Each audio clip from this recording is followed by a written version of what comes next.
Okay, so today we're looking at October, November 2021, component 13. So we start from the bottom and the same thing as component 12. Any questions that are duplicated from QP11, I'll circle the correct answer and you can go to that video for the full explanation. So that's question 30. Question 29, what is a reason for trade protection? Okay, so remember, what is trade protection? Protectionism is it's essentially like a way of restricting imports. Okay, trying to protect domestic industries. So we're trying to protect the firms in our own countries, and we're doing that by restricting the level of imports that can come into the economy. So if we go through these answers, to reduce inflation, no, it may actually increase inflation because it may mean that people have to pay more for goods and services. If we restrict the imports and the imports are cheaper, it may actually stop us from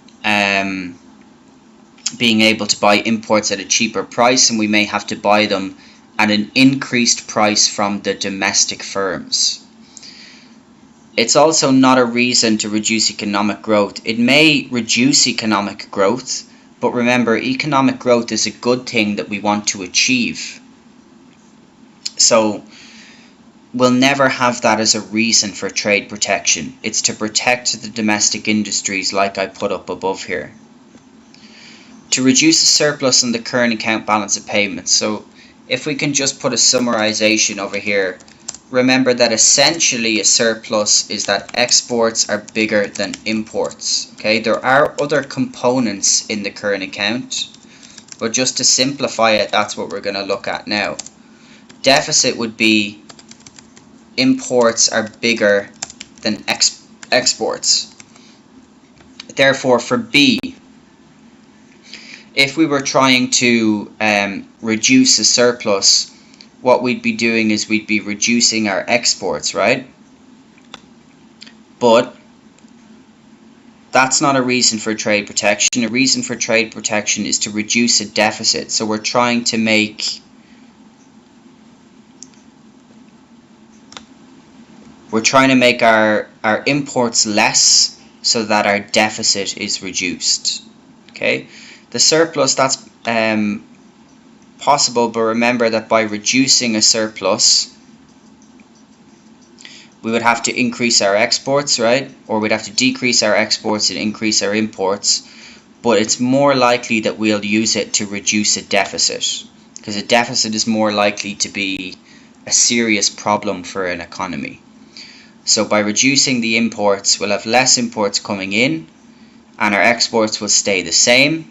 If we can just imagine that, our deficit will go down, which is what we'll try to achieve. Okay, 28 is also from QP11. 27. Malaysia and Indonesia specialize in the production of palm oil. What is a disadvantage of specialization? So remember, specialization is where we focus on producing something that we're good at making. So we're going to focus on a particular good or service. Okay? Therefore, rising palm oil prices is not a disadvantage of specialization. Okay? Because it's nothing to do with us focusing on making a good or a service. Concentration of labor in the activity in which it's most production, that's not a disadvantage, that's an advantage. Okay? Because we're using labor in the areas that they're best suited to be used in. And the creation of jobs to meet world demand, again, that's an advantage, not a disadvantage of specialization. But a disadvantage is that we'll have to rely on trade with other countries for other goods. So if we focus in making, let's say, rice, for example, we're going to make a load of rice in our country and we're going to export the surplus. So we might have to let's say, import something like potatoes, because we're no longer going to be making them in our country, because we're not as efficient at making potatoes as we are at making rice. So we're going to be relying on another country, let's say it's the UK, for the import of potatoes into our country. That puts us at a disadvantage, because what happens if something occurs in the UK? Let's say they have a bad climate during the winter. They may not be able to produce enough potatoes, and because we're no longer making them, we're only focusing on making rice, it may be difficult for us to get them into the country. So people in our country may no longer be able to actually import potatoes if there's a disruption to the other country's ability to make them. Okay, 26 is also from QP11. Correct answer is D. Go to that video for the full explanation. 25. Table shows information about 4 countries, A to D. Which country is most likely to have a falling population? So access to healthy diet and cost of bringing up children. What are we going to look for? The cost of bringing up children we'd expect to be high to have a falling population, because it would be more expensive to have children, so the birth rate would go down. And access to a healthy diet, we'd expect that to be low to have a falling population, because if we have less access to a healthy diet, it's more likely that people will have health problems and the death rate may go up. So if we just match that to what we're looking for, access to healthy diet going down and cost of children going up, we're left with B as our correct answer. Okay, question 24. What could reduce poverty? Okay, privatization of hospitals is not going to reduce poverty, because privatization means they're going to be looking for a profit, so they're going to increase the price of hospitals, which means that people who have low incomes won't be able to afford them. More aggressive taxation will also not reduce poverty, it will increase it. People on low incomes are going to be paying more tax than they were before, and less spending on education is the same. Less spending on education means that people with low incomes will have less skills, less knowledge and less experience to be able to get high-paying jobs in the future. But if we have greater economic growth, national income will go up, living standards will go up, and employment will go up. So that will mean that on average people will have more money, which means that our level of poverty should decrease. Okay, 23 is also from QP11. So go to that video for the full explanation, and 22 was removed from the paper due to an error. So 21, what is always indicated by an increase in CPI? So remember, CPI is measuring inflation, right? It's measuring a rise in the price of the basket of goods and services that are available.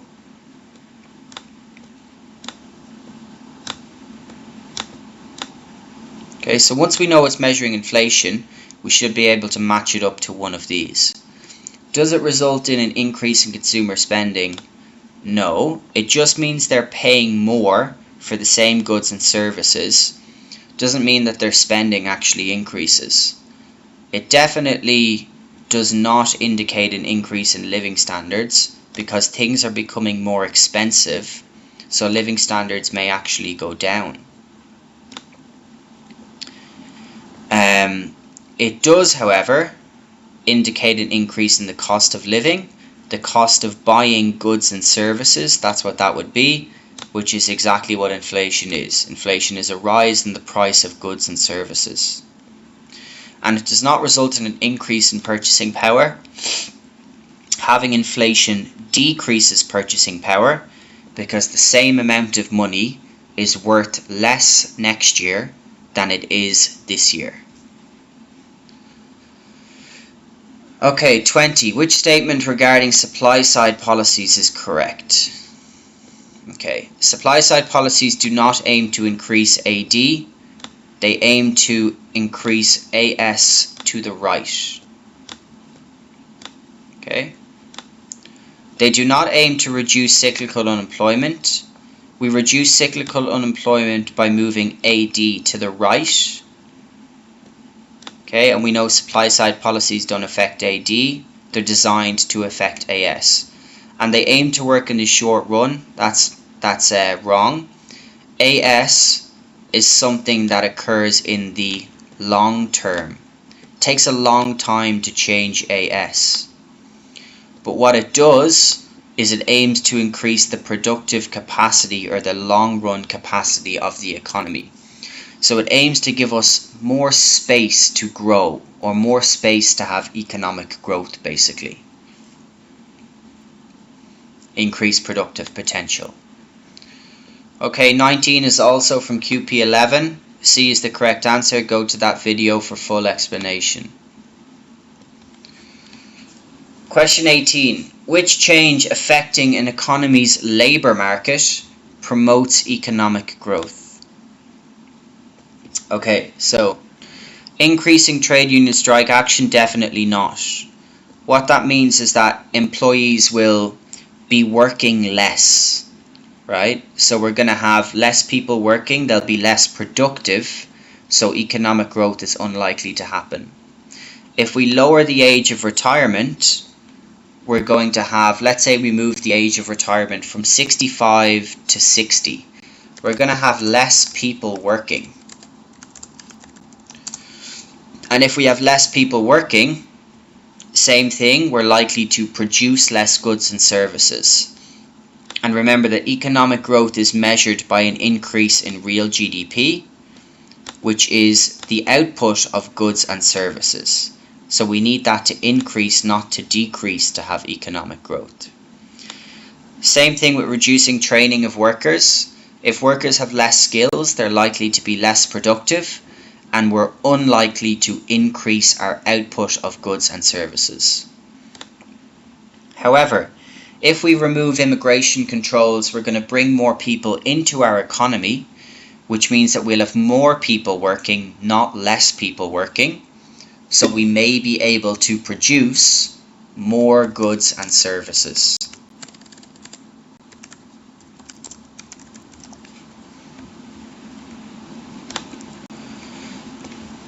Okay, 17. Why might measures to reduce unemployment also make inflation rise? Okay, now how do we reduce unemployment?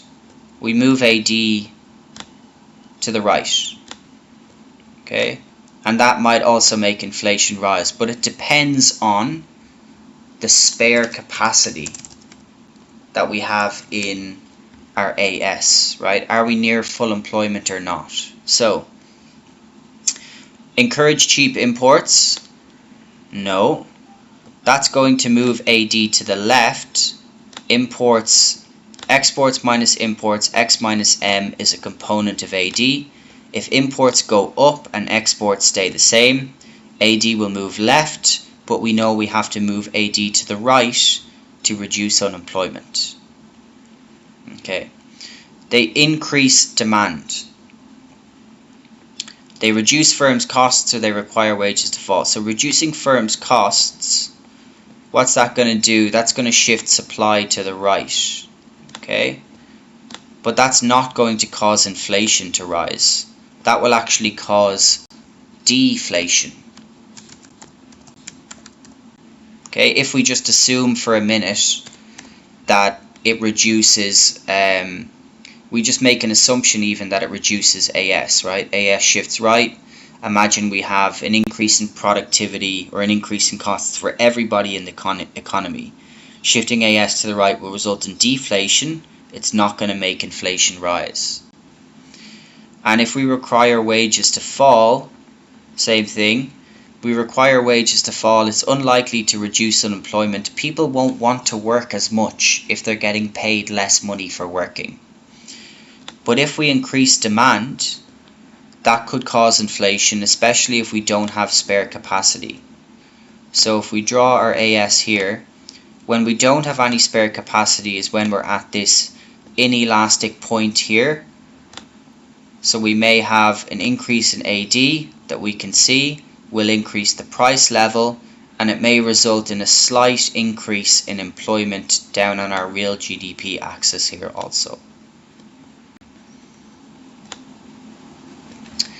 Okay, 16, very simple. Which economic situation exists when there's 2 consecutive quarters or 6 months of negative economic growth? That is a recession. Okay. Budget surplus is government revenue exceeds government expenditure. Current account deficit, our imports are higher than our exports. And inflation, price of goods and services is increasing. So none of them apply to the situation we've been given. Question 15, like I've said in previous videos, you just need to recap on your type of mergers. There's very good synopsis notes provided for Unit 3.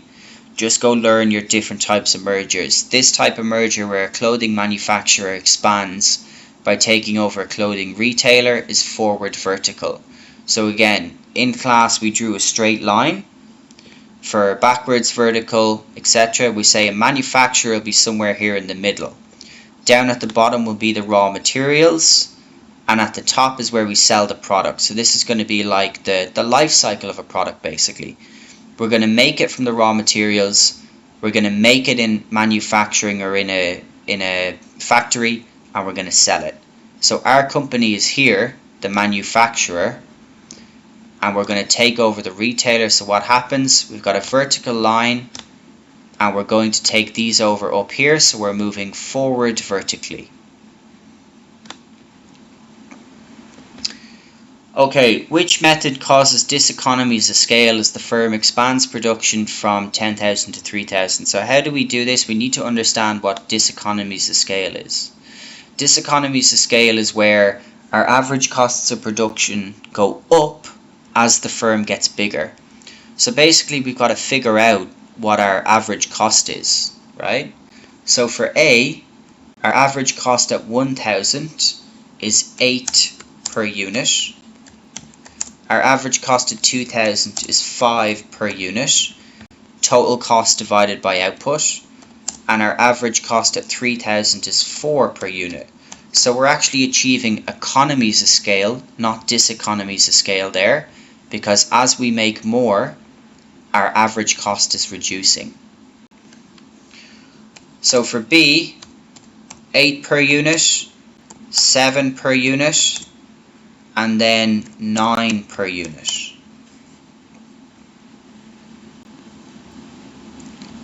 For C, 10 per unit, 8 per unit, and 7 per unit. So again, that's economies of scale.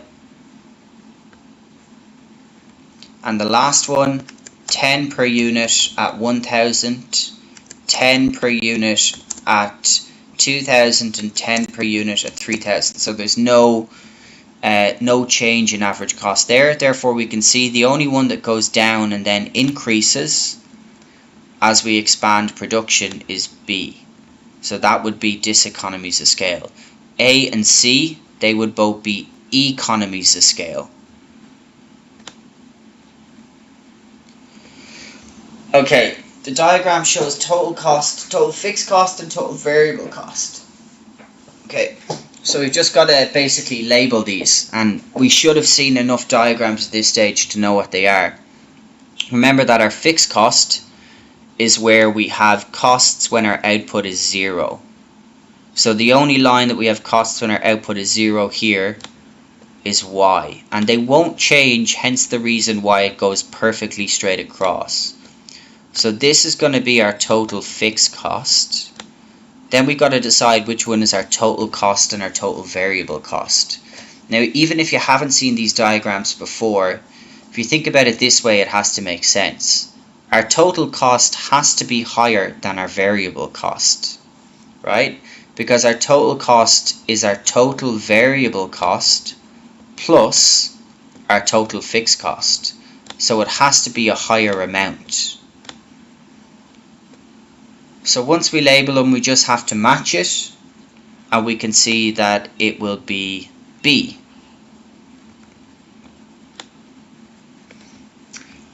Okay, a firm imports 20 high quality bicycles into the US at a cost of $3,000 each. It sells them all, making a profit. Crap. Sorry. Give me a minute, I spilt coffee all over my notepad. Okay. Makes a profit of $1,000 per bicycle. What is the firm's average revenue? So, remember, their average revenue is what they sell it for. We're told that it costs them $3,000 to bring it in, and they make a profit of $1,000 per bicycle. So that tells us that our average revenue has to be the cost of the product plus the profit they're making. So the average revenue, or the selling price, is going to be $4,000, right? $3,000 is what it costs them to bring it in from another country, and because we know they're making $1,000 profit, they must be selling it for $4,000 per bicycle. Okay, the market equilibrium wage rate is $10 per hour. What explains why the wage rate actually paid is $12 per hour?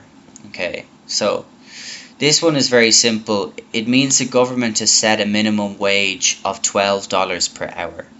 Okay, that's the only reasonable explanation. Employers are competing for labour. That might explain it, but we know that the equilibrium is at $10, so they're not really competing for labour at $10, right? Because we know demand equals supply there. There's a surplus of skilled labour.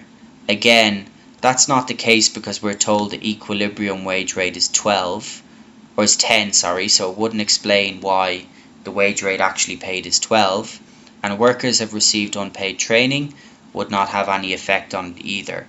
So a minimum wage has to have been set in order for the wage rate to be above the equilibrium price.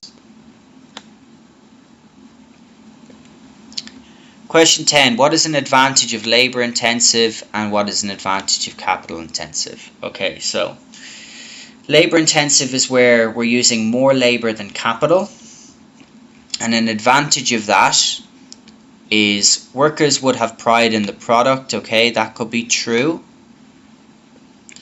Workers have to work hard. That's not an advantage. It keeps unemployment down. Okay, that could be a possible advantage too, right? So we'll keep that. And each item can be individually made. That could also be a possible advantage. So we've got rid of one. Now we need to look at the advantages for capital intensive. Fixed costs being high is definitely not an advantage. That's a disadvantage. And the machinery may break down. That's also a disadvantage, not an advantage. So the only one that we're left with is capital intensive. The average costs of production are low, and labour intensive. Each item can be individually made.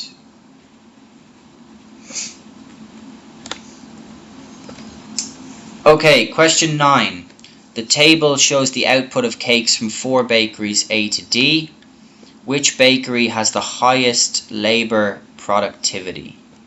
Okay, so we'll just calculate the labour productivity. We divide the output by the labour.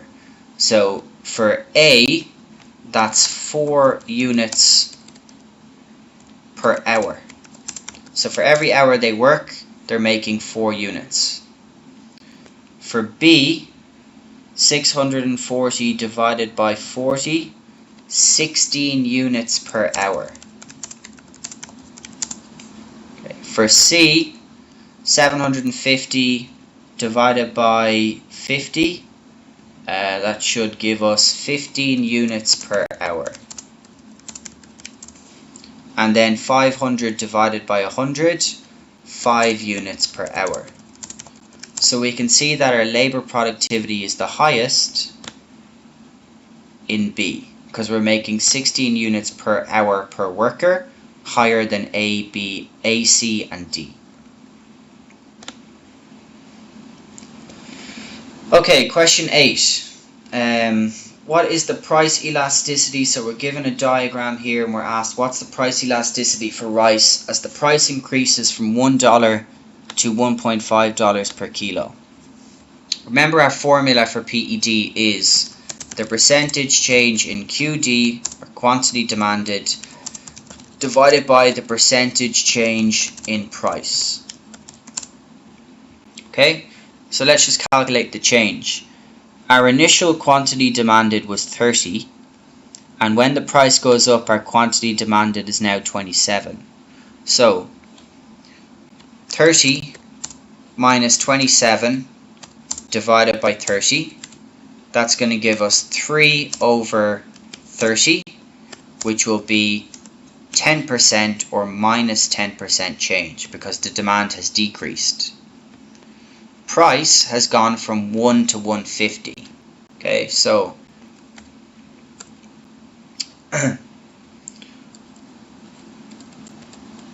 that's a 0.50 change, right? Divided by 1, that's a plus 50% increase. So then minus 10% over plus 50%, what are we going to get? 1 over 5, we're going to get minus 0.2. So what's the PED? It's less than 1.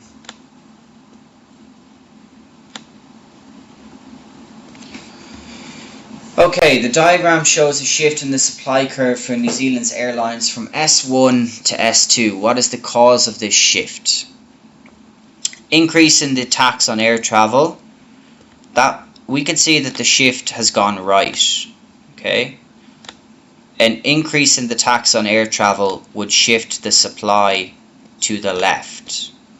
Okay, it would make things more expensive. An increase in the price of train and bus travel in New Zealand, they're substitutes that would affect demand, not supply.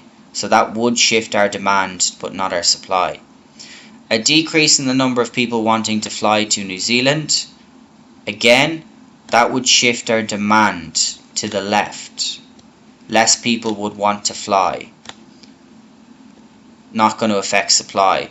But if we have a decrease in the cost of New Zealand Airlines, we're having a decrease in the cost of production. And what we know from our shifts in supply, if the cost of production goes down, then supply will shift to the right.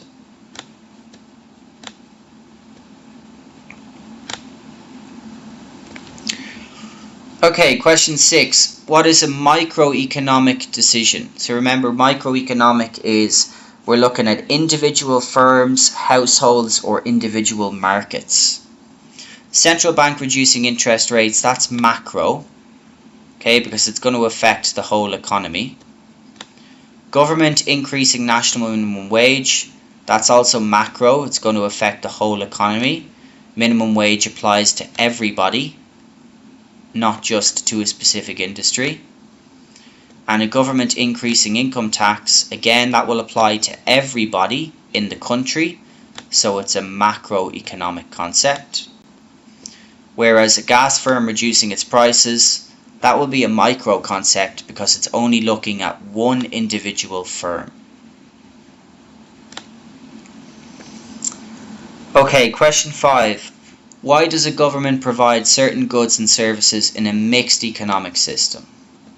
Okay, government always provides goods more cheaply than private firms. That's not true.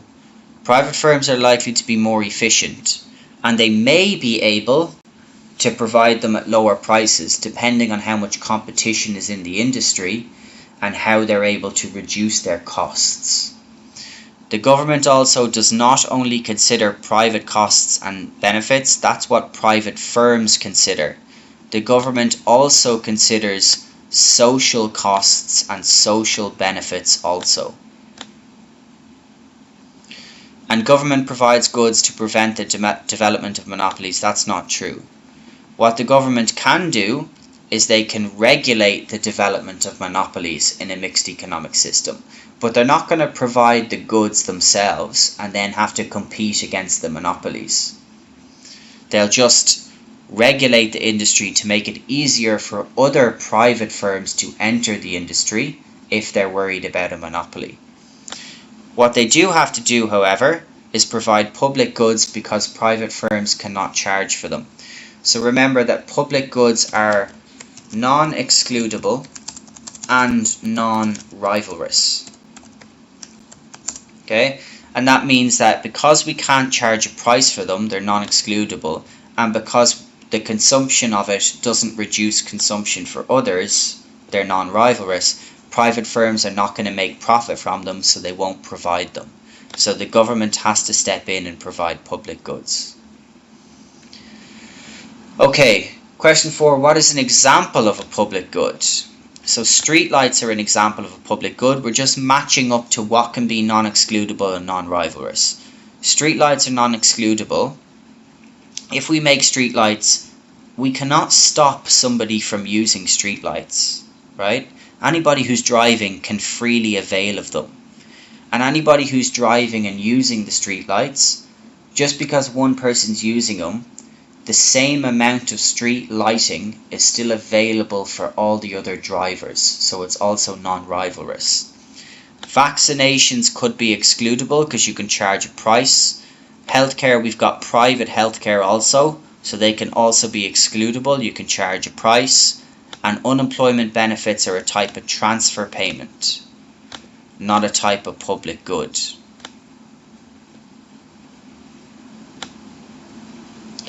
Okay, question 3 and question 1 are both from QP11. So again, go to them for full explanations. Question 2, last question, this has been a very quick one. Which diagram shows an opportunity cost by movement from point X to point Y? Okay, we'll go through these individually. First, I'll give you the correct answer. Correct answer is C. Opportunity cost is shown by moving along a point on a curve. Okay, it's just a reallocation of resources. The amount of resources we're using hasn't decreased. D, for example, here, so from point X to point Y, this would be representing scarcity. We don't have enough resources to make this level because it's outside of our curve. Okay, so that would be scarcity. B, X to Y, that would represent a shift to the right, which we can see there, which means that we must have had an increase in the quantity and or quality of resources. Okay, which would happen, for example, for something like technological advances might shift our PPC to the right. We can now make more goods and more services than we used to be able to before.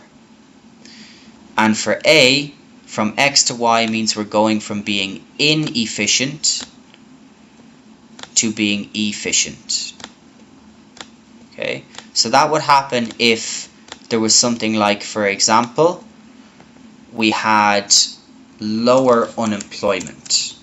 Okay, remember that shifts are an increase if it's to the right in quantity or quality of resources, and a shift to the left is a decrease in quantity or quality of resources. Moving from being inefficient to efficient means that we're using more resources that are available. The amount of resources hasn't changed. Lower unemployment, all these people are still available to work. We're inefficient if we've got high unemployment because we have a lot of people who don't have a job. If those people get a job, we move to being efficient because we now have more of our workforce who are available to use, so we're making better use of our resources.